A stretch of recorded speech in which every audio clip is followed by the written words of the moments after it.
We're back. It's your movie review, man.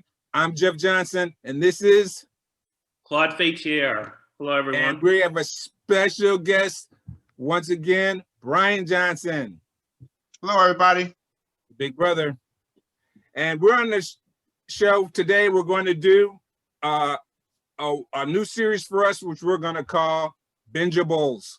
We'll cover television series that are bingeable, maybe some movie series bingeables. There's a lot of movies series that we really enjoy, and we'll talk to you about give you our reviews of what to watch, maybe show you how to watch them, because several of both these television series and these movie series, there's a certain way, a sequence, an order you should watch them, perhaps a little preparation, perhaps some that you should skip or breeze over real fast.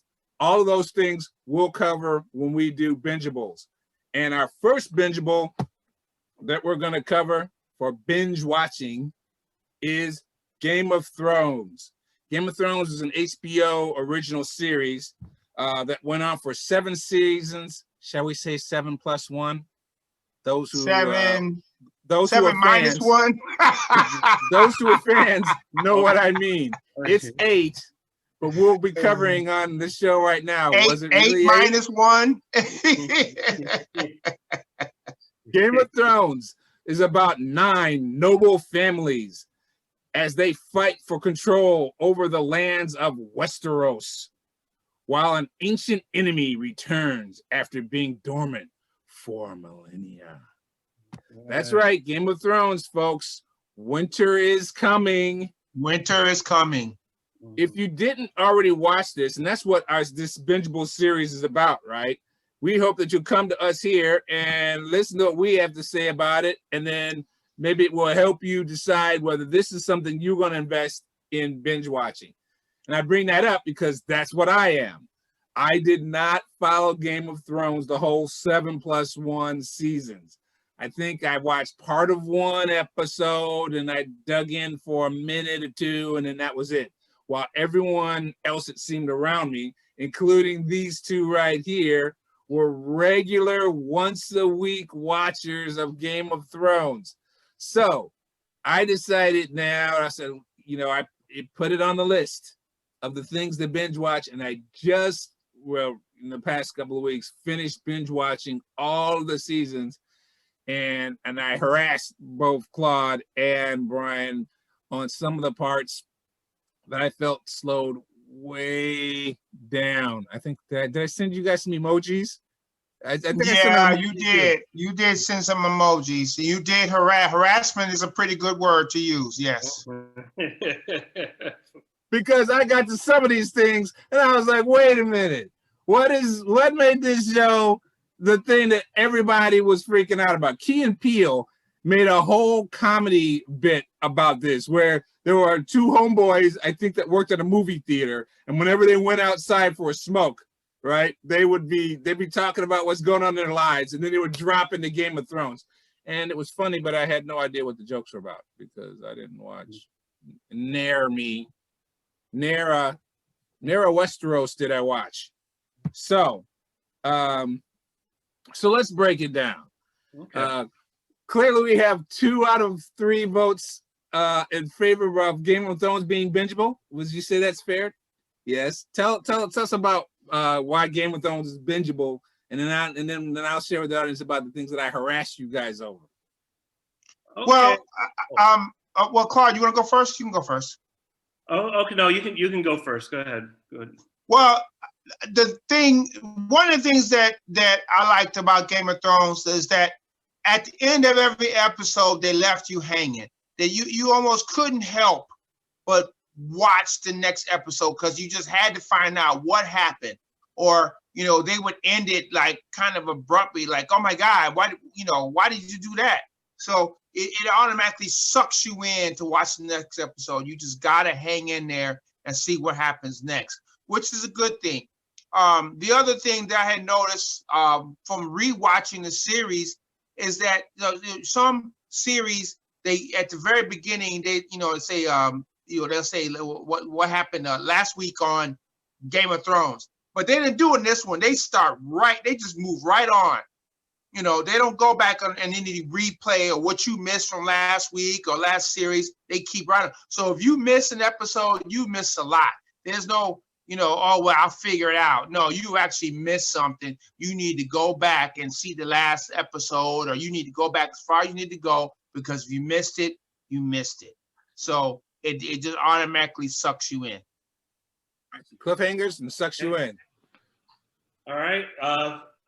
Reasons I found it bingeable is that I am definitely a big fan of sort of like the sword and sorcery type of stuff, and this definitely it fit the bill in a bunch of different ways. You basically had a epic world building where you know there was a lot of just a very vast. I mean, you basically got an epic that was basically in a TV show. You had really intricate stories with characters that you found were engaging. If they were not characters that you cared for, they were characters that were either in some way either compelling or they were fascinating. The other thing is that despite the fantasy elements that were there, the treachery was definitely real world historical treachery in terms of the mechanics of everything that happened. And so that's also interesting. You know, that's also it's also very fascinating. And not that this is like the same type of show, but this, you know, when the whole how we navigate around things and how we manipulate certain situations. I mean, that's even one of the reasons why The Crown is even an interesting show. Take, you know, without all the sword, dragons, and boobs, whatever. And so that's why this was. So this is why I was drawn towards. This is why I was drawn towards this, and you know, that's why I enjoyed it. And I guess one of the reasons we're having the show is because Jeff was dropping some bombs about the second season, and as I don't know, as Brian and I, we were thinking about the episodes we saw, and I really did not, at first, I did not understand the whole second season. Did Jeff see something I didn't see? So I was a little nervous, you know, going back and seeing if I saw something. Sometimes things don't hold up. But I went back. I was just gonna do, like Brian suggested, take a look at 2 episodes and then probably read a synopsis on the rest. I ended up making time watching the whole second season and falling in love with the show again.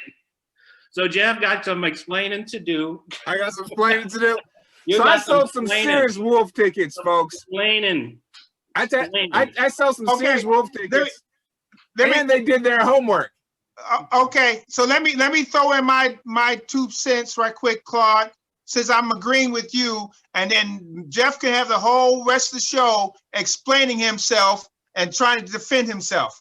Okay, so I have rewatched 80% of season 2, and I do not see, even in the little increment part, that Jeff has a point. The season 2 is so crucial for the whole rest of the series. Season 2 establishes the relationships, establishes situations, and it helps you understand what's going on and why it was that way. Season 2 is crucial. Now, you could try to nitpick, you know, which Jeff is probably going to say that, oh, there was no action, you know, but also Jeff would say, well, there was no action, but then when there's action, they say, oh, but it was just so gross. It was just so horrific. Well, wait a minute, make up your mind. You want action or you want horror? Well, you know, it is what it is. You know, they're not trying to be nice when they kill somebody. They kill somebody to kill somebody. They're not trying to nicely kill them. So, you know, in summary, episode 2 was crucial. It was, you know, it was perfect for establishing characters. Any good movie or series, I don't care which one you pick, if you don't establish characters, you have nothing. Zero. You got to establish the characters. Now, even upon watching the second time, if you want to be devil's advocate, and I think we might all agree, all the names, all the you know, if you want to call that technobabble, all these crazy names and they continue to babble them. That got a little bit annoying, a little bit. But it's still, if you overlook the actual name, you still have to develop the characters. And therefore, season 2 was very valid and very important and still very good. I'm going to add one more thing. They're piling on, ladies and gentlemen. It's 2 on 1. Just making a point. Just adding context here.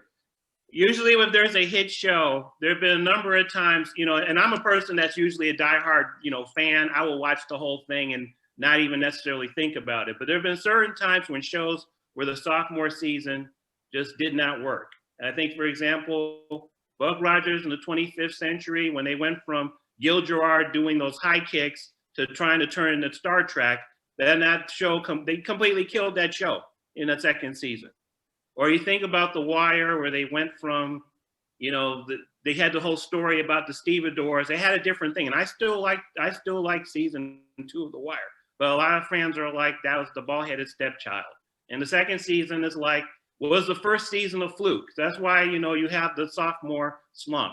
So I was really concerned when you were talking. I was like, oh man, I wonder what Jeff saw.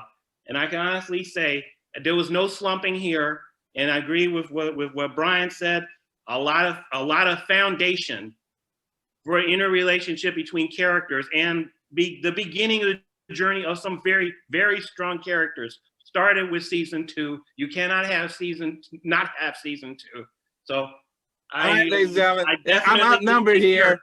You're in 2 out of 3 votes that you just gotta have season 2. Now again, Claude, you brought up some other shows, series that we'll bring up on our Bingeables to help people navigate shows like The Wire. There are some classic shows that people really enjoyed, but not everybody watched. And with us all spending a lot of time on streaming services these days, you can go back and see those things that were supposed to be excellent. So let's talk about the one that, again, they did their homework, and I didn't exactly do all my homework on which ones I hated the most. But yeah, Brian brings up one point. That is a mess of techno babble, and everybody's got to be a bruh something. There's a Brian, there's a Bran. Bran, and Brienne. Mm-hmm. I mean, give a bruh a break, okay? And a Brian. There's a Brian in there too. There's actually a Brian going with the Brienne, Yep. and so that was like my main problem. But yeah, if you don't like techno babble, and there's a lot of techno babble over who's going to marry whom, so they can marry whom, so they can get married whom, so they have an angle at the throne. They take advantage of the fact that they're on HBO, right? So with HBO, we get to have some good old cable bloodletting, and we get to have nudity. Yay! Except for the fact that, man, at some points on some of these, and I guess I thought it was season 2 that it happened, it just seemed like, my goodness, the violence was gratuitous, but not epic. Everybody and their brother was getting stabbed so the blood could squirt out into the screen. And you regulars of our show, the movie review, these two are happy with gore. And it was fine. I don't see your point. I do not see your point. I like violence. I like action. Gore, I can let go. And it was just it was like Stab Central. And I not care for the gore so much, but I consider it like a cheap way out. Like, let's just, it's an inexpensive special effect that anyone can do. So we're saving on our money on certain seasons, so we're just going to do a lot of stabbing. We got dinosaurs. Dinosaurs are coming. Forget winter. That's snow. Dinosaurs are coming, but until then, we're just going to stab everyone in the throat and spray into the camera because, the green screen is on the fritz. And so I didn't like that. And then there are certain shows, series that we will cover on here. They're not the only one, but there's certain shows that actually make the sex boring and the nudity boring. Some of these shows are just so gratuitous in their violence and sex that I'm just like, put your clothes back on and have a conversation, please. And there are certain parts we're just getting to a place where we're just like, enough already. It's sex and it's nudity, but it's not sexy. So if you guys are saying that it establishes everything on the show, or is critical for its establishment, you said season 2.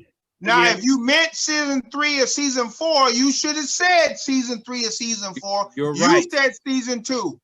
You're right. Let's and get I that would right.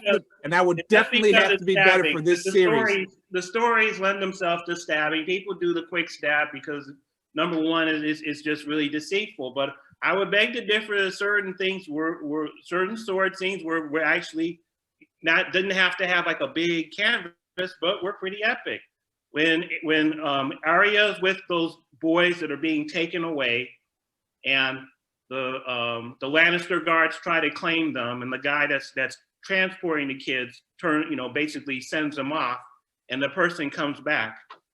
He basically has pretty much like a hero's send-off when those guards come back. They basically, in my opinion, he gets shot with a crossbow in the chest, and the guy says, the thing I hate about crossbows is that they take too long to reload. And he takes the sword and dispatches at least 4 of those Lannister guards, no problem. And that, to me, honestly reminded me almost like the Boromir death scene in Lord of the Rings with Sean Bean, who was the father in that movie. And honestly, I was actually more entertained by this scene where the guy's protecting the kids against the Lannisters, and even the death of Boromir in the movie wasn't even as great as I'm going deep dive here, the animated cartoon, which had the same veracity as this TV show.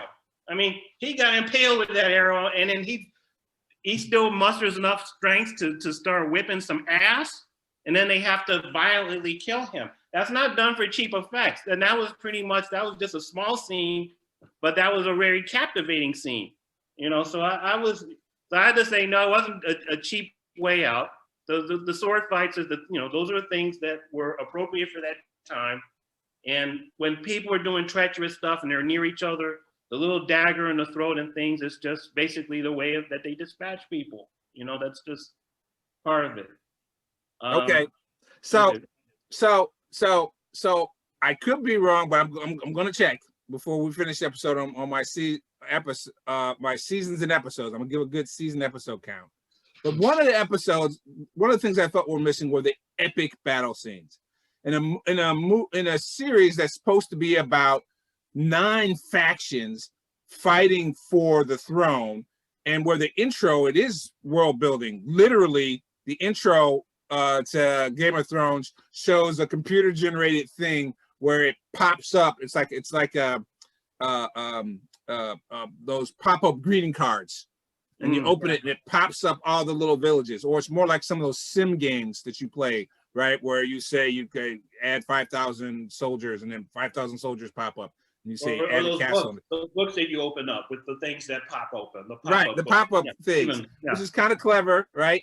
And in the intro, they fly around the whole world of Westeros, and you see each of the 9 kingdoms pop up, and they name the city, so that so eventually, when you're another binging tip, folks, is that you might start skipping the intro at the very beginning, but as you move halfway through, you watch the intro, because now you understand what all the cities are, right? You now know who lives where, and then you remember that so-and-so traveled to there and conquered that city, and they conquered that. So now you want to watch the intro, because the world building now makes sense, and you can see where things are. Because you pay attention, the intro actually changes per episode. It's not the exactly same intro every day, every time. That's a good point. And when they get to the end, they actually show some of the catastrophic things that happen. Not to spoil it for you, but if something really bad or something significant happens to the physical landscape of one of the places on the map, well, the next time you watch it during the intro, that thing's blown up. You're like, yeah, they blew that up 2 episodes ago, and sure enough, look right there, it's blown up on the map. Yes. So you could hit skip, right? Because since we're talking about Bingeables, right? Netflix and some of the other places give you the ability to hit the skip intro button. And I think, Brian, as a difference, watching it now on HBO Max, they do play previouslys on it. And you can skip those too, if you want to. But sometimes it's necessary because they say brand, Brome, Ravi. Right. Sometimes Brand, Brome, as a bingeable tip, here's my bingeable tip. Personally, I don't like when you get to end of the episode and they tell you what's coming next. I don't like those. That's a television technique that a lot of television shows do. You get to the end and then they show you what's coming next week. That's totally unnecessary for me. And I agree with you, Brian, that since the show ends with such cliffhangers, and also, folks, steel yourselves. This is a show that does, I'm giving positives now, have high stakes. They do not care about primary characters. Don't get, they do not care about primary characters. You do not have to worry about, wow, they said it's going to be 8 seasons. So is this character going to be around? We know they're going to win because they're the hero. No, that's for movies. For this show, they're like, hey, man, if you got to die, you're going to be gone. It doesn't matter how famous you are or how important you thought you were to the storyline. This show has high stakes. If someone is at risk of being killed, you need to recognize, yeah, they're at risk of being killed. They'll kill off a main character like it's nothing and then move on. And so those two things, I think, are actually high praise for the series. The cliffhangers, from a bingeable tip is, once it gets to the end of the episode, don't watch the part where they show what's coming next. Skip that. That's the bingeable tip. You can skip right over that and all of the credits. There are no Easter eggs. I never watched the making ofs. And we're all three of us pretty geeky about a film, and we want to see the making ofs. But I never watched any of those. I don't know if you guys got any benefit from that, where they say, stay tuned at the end to find out more about this episode. And then they go, oh, this was an important thing for Brienne. I don't like watching that. Watching that. I'm not a fan. I mean, I'm usually the person who buys some making of books and all that type of stuff. But you know what? I'm just not attached to that because I want to take what I saw and absorb it. I don't want someone to explain something, oh, this is what this character was supposed to do and blah, blah, blah, blah. I checked it out and it was just something that I was like, you know what, I'm not going to continue because you did something for me. I'm making sense of the story in my head. And then, maybe later on, I'll watch the making of just if I'm intrigued. Yeah. Plus, I think it's different for a television series than a movie, right? You've already watched the movie. Then maybe you bought the movie because you really enjoyed it, so you watched it a second time. And then maybe you revisit it later and you're like, wow, I really enjoyed this so much. Now I'll watch the making of. Now I'll watch the director's commentary. But since it's an ongoing series that you're binge watching and you know that there's going to be 5, 6, 7 more episodes, and since you guys have, I'm sorry, not episodes, seasons, I think we can agree that it doesn't add that much value or enjoyment. It's personally, as a personal taste and as us giving you a review, you don't need to get more insight into this current episode. And it just seems weird that here you are, the writer and a director, and you want to give me your opinion on how you feel about the character when you created the story. What? You already had your chance. Yeah, right. So, okay, exactly. So we're gonna take a quick pause, and when we come back, we're gonna wrap on binging Game of Thrones, and the guys can wail on me. Okay. We'll be right back.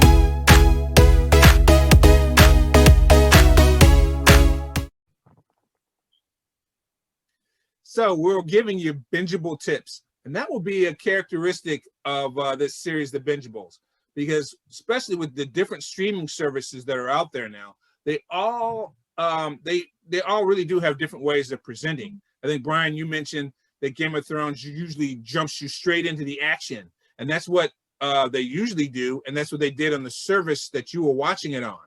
Now Game of Thrones is playing on HBO Max. If I got this right, it opens saying, stay tuned at the end to learn more about this episode. And you've just heard from us, don't stay tuned. Don't do that. That's not our advice. You don't need to do that. It's 7+1 seasons, 10 episodes each, except for the 7th season, which is 7 episodes. And then the 8th season, which I could cheat and look up for you. I think it's not 10. It's like 5 or 6. 5. Yeah, you do not need to listen afterwards. I agree with you. Just is our opinion. I don't want to hear the direct. Hey, if they didn't show it to you in the episode, we don't need to talk about it. Yeah. Okay, so that's the one binging tip. That's where you can save minutes. Second thing is, Brian, the way they're showing it on HBO Max now is that as soon as the episode's over, then they start showing you scenes from the next episode. Hello, you're binge watching. You don't need to see the scenes that are going to be in the next episode. You're going to watch it anyway. So therefore, as soon as the episode ends with the cliffhanger and we're telling you this is a high stakes show, so you have to watch it, and you do have to fear that your character might get capped, because this show is ruthless and it don't care. It is high stakes. It's not like, oh, nothing's going to happen to them. Oh, snap. Yes, something might happen to them. But as soon as something happens to them and they go to credits, use whatever navigation you have on your streaming service and go to the next episode, right? That's our advice. And then when you do start the next episode, personally for me, I needed the previously, because remembering all these people's names is ridiculous. And as you get toward the end, as you get towards season 5, 6, and 7, they do start referencing way back. They start saying, remember that guy who walked through the door who we didn't kill off? He's going to show up in this episode, so you need to remember what he was doing last time. So that's helpful. And as we mentioned, the intros actually changed. And Brian, thanks for pointing it out, because it took me a while to figure out the intros change on the map. And plus, you really will start to learn the map, right? You're like, oh, yeah. Didn't she say she was on her way to that other place? And you can look down the map and go, yeah, she was at that place, and she says she's going to conquer this at this place, so that's north, but they got to cross some water. So it's actually interesting, and the theme song isn't that bad. It's a pretty good theme music, worth watching. So those are our bingeable tips. We'll be giving you more in this series about both the technical bingeable aspects of it, ways to stream that are helpful to you, and hopefully you'll find helpful, and you'll give us your feedback on it, as well as advice on some of these suckers have to be watched in a certain order. Now, this show doesn't have to be watched in a certain order, but the guys, you've heard them, have given it to me that I thought season 2 was boring, and they're giving me the business about season 2 is critical and not boring. So, okay. But I will, full disclosure, tell you that I did give it to them, especially Brian, and it wasn't season 2. I'm reading it now. This is what I said to Brian. I sent him in text message. I put, by the way, GOT is not GOAT, exclamation point. Brian didn't like that. He sent back shocking. He sent me 5 shocked emojis. And I said, I just started season 5. They make sex, violence, and dragons boring. And then I sent him emojis of sex, violence, and dragons being boring. All right, I gotta address the sex things. I think you had also mentioned that there were a bunch of ugly women and all this type of stuff. Thank you. Okay, but I am pushing back on that, and I'm just from the season 2 perspective, and I'll add some more. All right. Season 2 specifically that must have been the ultimate casting call, because they had established a lot of very strong female characters in that show. All right. We got the introduction of Brianna Tarth, who's a favorite. And the fact that she's not good looking is a big part of her story. And we come to realize that she's an incredibly valuable person. Yes. We got I'm cool with Marjorie. Brianna Tarth, and I'm not talking about her not being sexy. I mean, seriously, they spend so much time with this medieval brothel thing, right? like playing, it's In season 2? No, I disagree. maybe not in season 2. So I probably mistook my seasons. All right, you gotta be specific, bro. You gotta be specific. There was some brothel stuff, but even the character Roz, who was Littlefinger's assistant, they gave her a certain amount of depth. First of all, I mean, not that I'm trying to, I am married, but Roz is not ugly. Okay, let me just say that. But they gave the character a certain amount of depth in that one because she went from somebody who was managing the whorehouse to feeling extremely wounded when one of the prostitutes' child was killed because King Joffrey was trying to eliminate any claims to the throne. And then we also see Joffrey sort of in a way torturing her because, by having her, do the thing where they were whipping the other prostitute with all those harmful things, basically. Sure. And she goes from that to being open to helping, her character is given a certain amount of depth, and she's not. Sure. And I'm not trying to say that this show needed to be a show where all these characters need to be about having all about women, and the only thing important about the woman is beauty. That is not what I'm saying. No, anyway. I wasn't even That's saying. I'm saying anyway.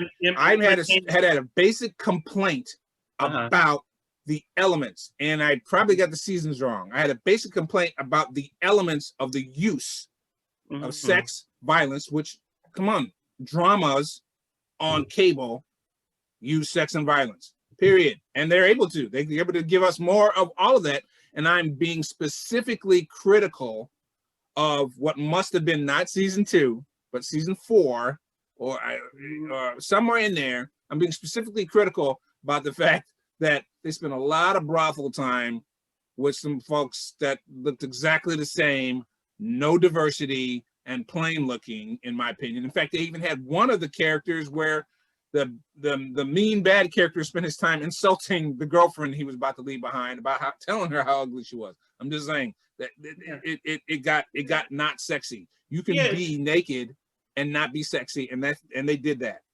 And you had some messed up moments in there. They had somebody watching somebody while they were in the brothel, keeping an eye on somebody else while a girl was using her mouth on them. And then I was like, okay. I mean, there were certain points where it was sort of gratuitous, but there were also moments when they were sort of frankly dealing with something. You had Marguerite Terrell.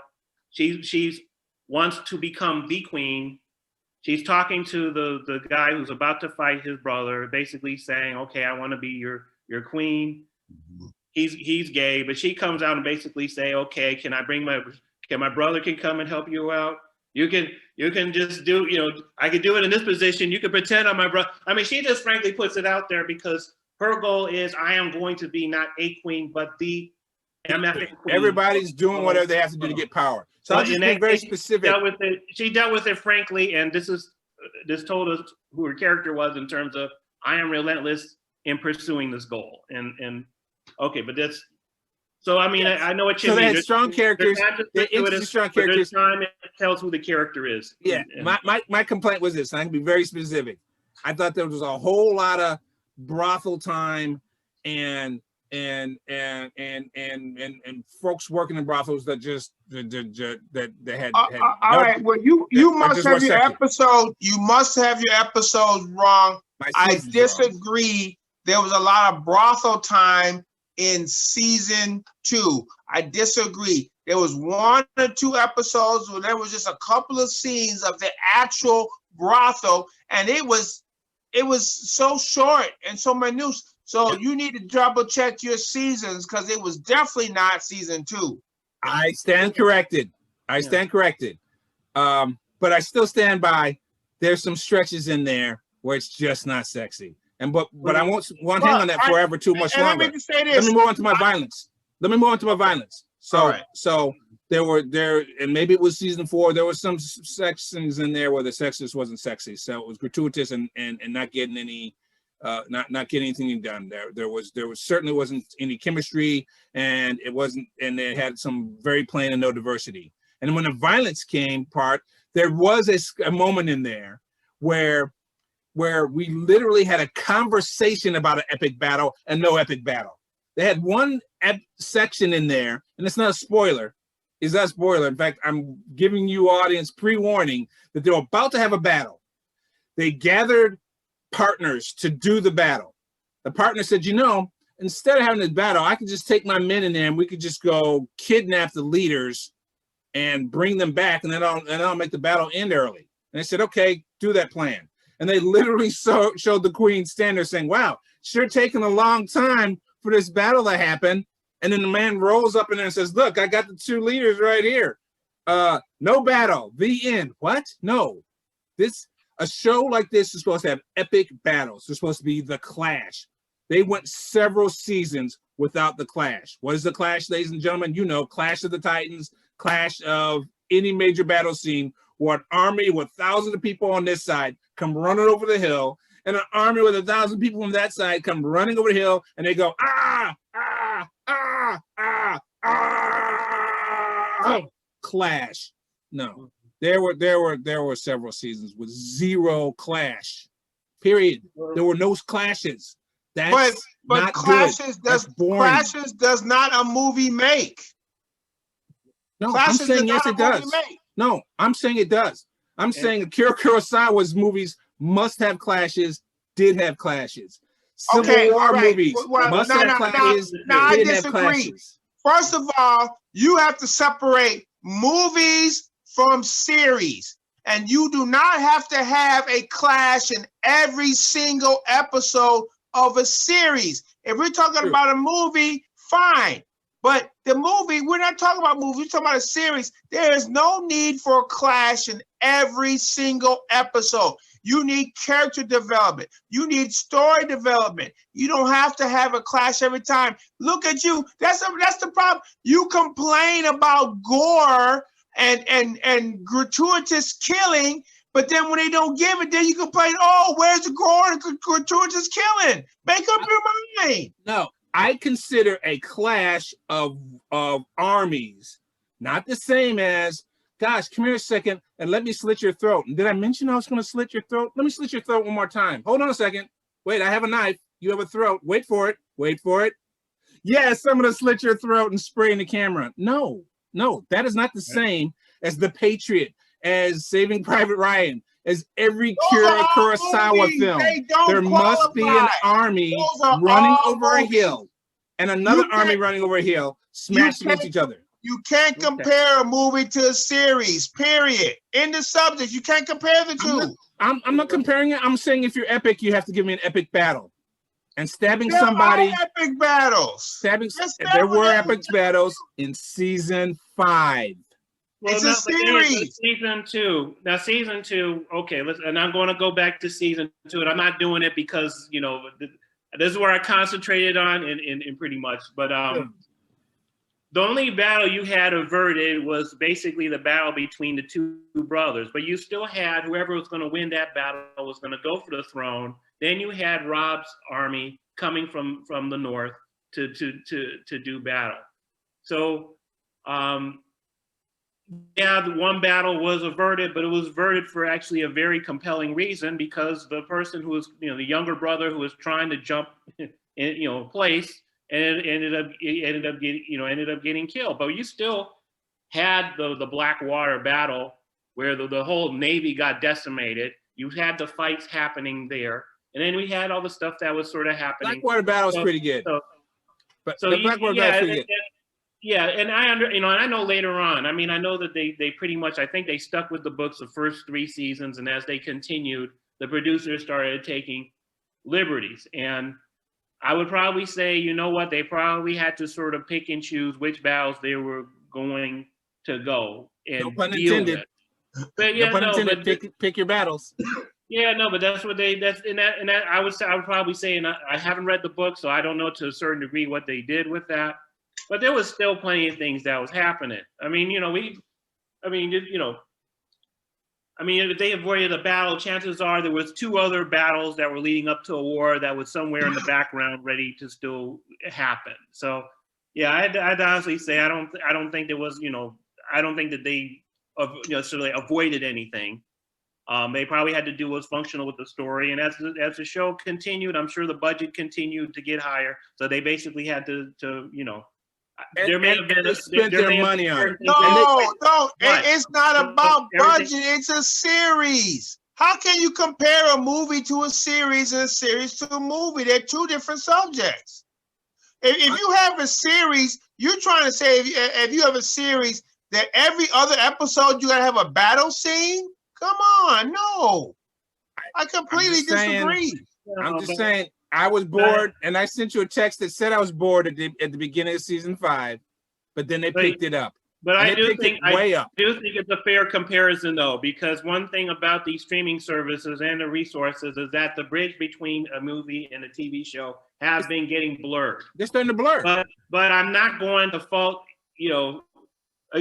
So I mean, I think there could have been, just a couple of economic things to consider. But however, I think that there were so many things that were happening. I was not bored because the battle did not take place. There were plenty of battles, and I still say, like, if we're gonna skip out of the season 2 thing now, The Long Night is a battle scene. That's the episode I would have seen on the big screen. I would have paid money to see the Long Night. Yes. I mean, that was it. Yes, and I would have stopped watching it knowing what was coming afterwards. But right. and they close. But I think that I think that's a little. I sort of have to agree with with your brother in terms of we can't have all this stuff happening each and every episode. It has to be it has to be compelling. The story has to build up. And going back to season 2, we had a setup for a battle between brothers, and you didn't need, basically they're following the story. The reason to have the battle was gone, but they still had another battle. They had a bigger one. And then there was still stuff that's going to be happening in season 3 and all this other stuff. So, Yeah. So you've heard it from the guys. They're saying that every aspect you're going to love. And I certainly can tell you that as you get toward to the end, I'm definitely on board with it. It got way better. It does accelerate toward season 7. From 5 on, it certainly does. And my text stopped harassing Brian. I started sending him more text of enjoyment. Right. Well, I'm glad that you eventually saw the light. That's fine. That's great. I still say you've got to have character development. That's what it was. Without character development, you have no story. If you have fight every episode, you get to a point where you just don't care. You got to care about the characters. And the only reason why you care about the characters is because they have established that this is somebody that you should like, or this is somebody that you should hate. But you still care. Yes. Yeah. Did I see the light? And they did that in the beginning. They did more of that in the beginning. And they did that in the beginning. In the middle. The pacing, when they went from one country to another, it took them a long time to get from the country. My criticism with the later ones is that they were like, well, we need to get to this territory. And literally seconds there, little fingers there with some other person. And I'm like, well, what happened to the journey? In terms of that's the only thing that they're truly later on. They're truly guilty of, but they're not the only ones. But they're truly guilty of how much time has passed since we last saw this character. Was it a week? Was it a month? Was it a year? They don't say that, and I'm sorry. I think they're wrong, and I admit. Game of Thrones, Vikings, I don't care what series you pick. First of all, you pick the series, they're all guilty, and I'm sorry, they're wrong.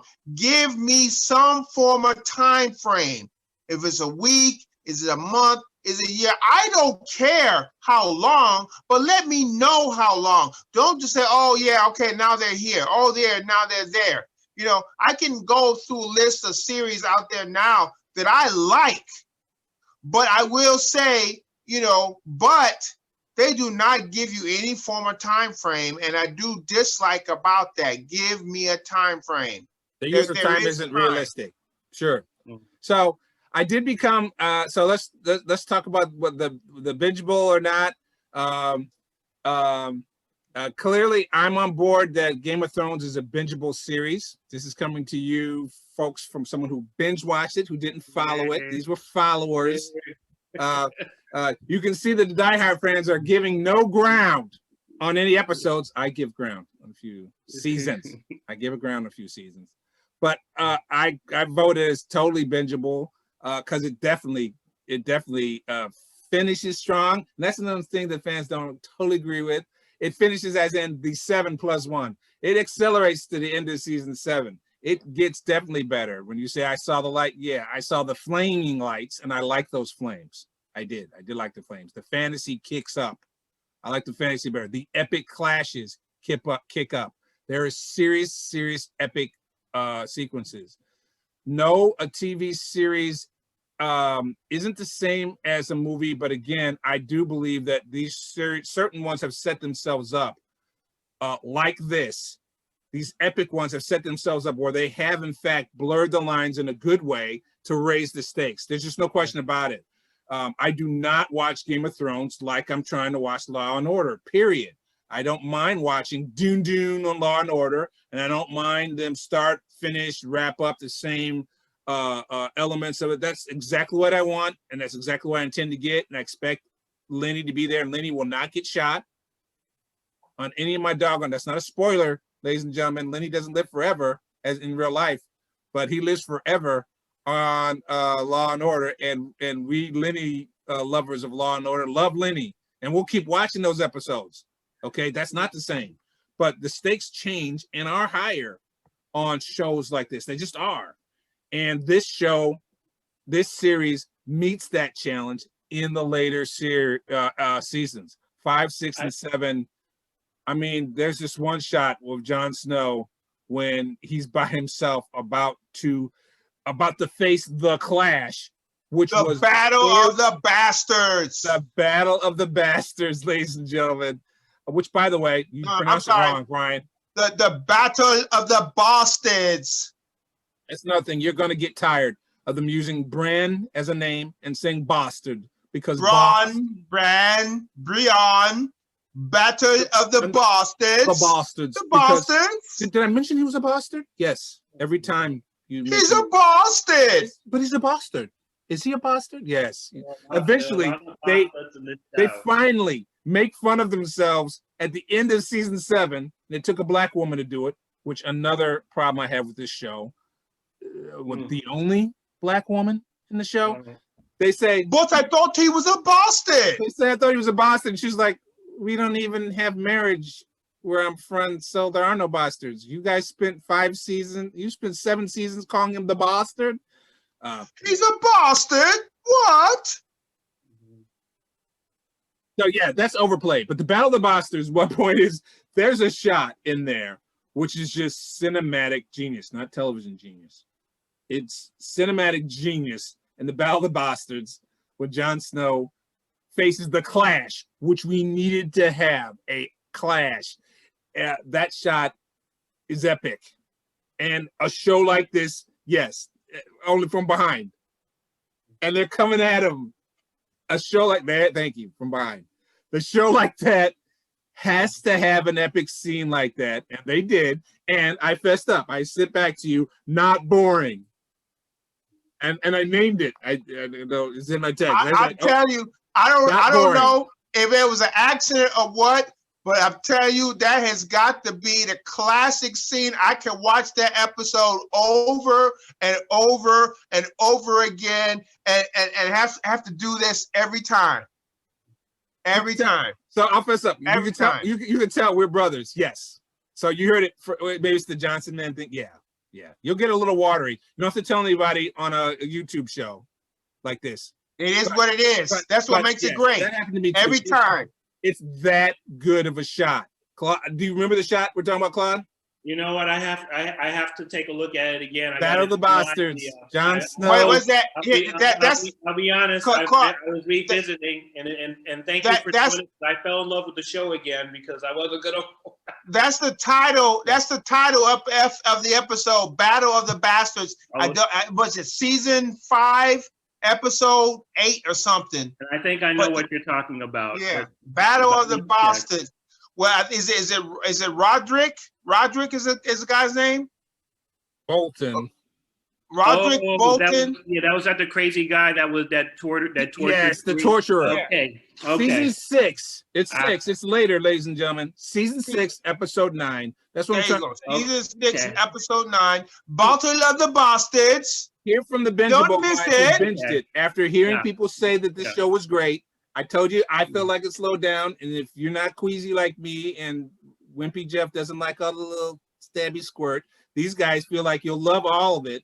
I'm saying it slows down a minute, but I'm also saying it's worth it because by season 6, episode 9, Battle of the Bastards. Yeah, but it's not even a marathon till season 6. You got a lot of good things with characters from the beginning and consistent. So I agree that you saw the light, and you didn't need a priestess either to give birth to that light. Or Maester. Oh, yes, is he a Maester? Yikes. So let's just pull to a wrap.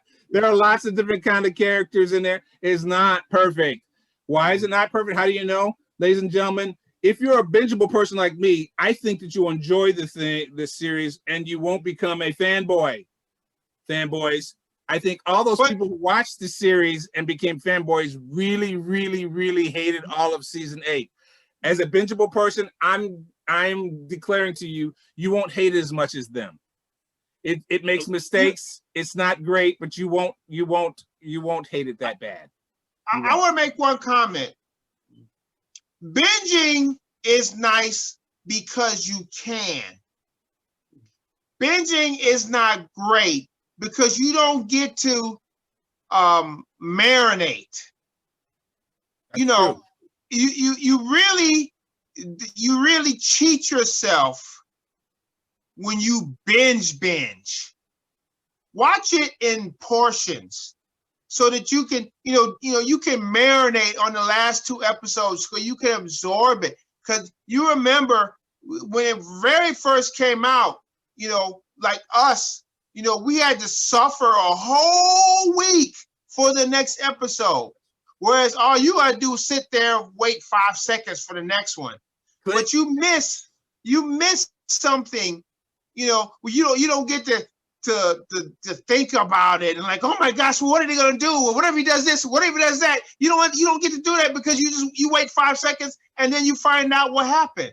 That's very true. As far as bingeable, I would say even though you can stay up all night and watch all episodes, don't do that. Pick 2 or 3 episodes at a time and then deliberately stop and then go about your day and think about what happened and, oh, that was cool, and, oh, I can't stand that guy, and why did he do that, and what's going to happen next. That really helps you just to feel the series, whatever it is. You really get to feel it versus, how fast can I see all 10 seasons? It's only 3 a.m. Maybe I can stay up another 2 more hours. No, go to bed and marinate. There's no better word than that. Marinate the series and come back to it the next day. Yeah. No, I would agree because that's one of the ingredients that these series have is the time. And in making a comparison, I would say, you know what, if we're making a comparison between movies and TV, 2 episodes or 2 to 3 episodes and let it time to marinate. Because I would say that the time, the development is an advantage that it has over movies. I cannot watch Lord of the Rings anymore, but I could watch this whole series from beginning to end. I mean, this will make it on my DVD collection because I could go back and watch it again. Just as the same. Sopranos. I could watch the whole thing again. I can't go back and analyze this and analyze that because I don't care. But it's like but it's like they deal with similar issues, but you have Correct. development with the show. So that's the deal. Sopranos really is the extension of analyze this, analyze that. Yeah, absolutely. Making it more dramatic, you know, and so yeah, I would say, you know, yeah, just enjoy it, you know, enjoy it. Take notes on the characters because yeah, if they have 3 characters, you know, you have Raisin Bran, Brian, brand new. Well, I mean, that's fine. You can do that, you know, just, yeah. So this is our first Bingeable show. I want to thank my big brother, Brian Johnson. Thanks for being on the show, Brian, the first Bingeable. This is what our Bingeable shows will be like. I hope you enjoyed that. I hope this will help you decided whether you want to binge something or not, and maybe enhance your experience of binging it. What'd you think about what we said of Game of Thrones as a Bingeable? Let us know. Send us some feedback on it, and watch us for next time. Claude? All right, and this is the other part of the team. Claude Fakes here. Yes, let us know what you think and get back to us. And I'm Jeff Johnson. And Brian Johnson. And Brian Johnson. And Brian. Enough.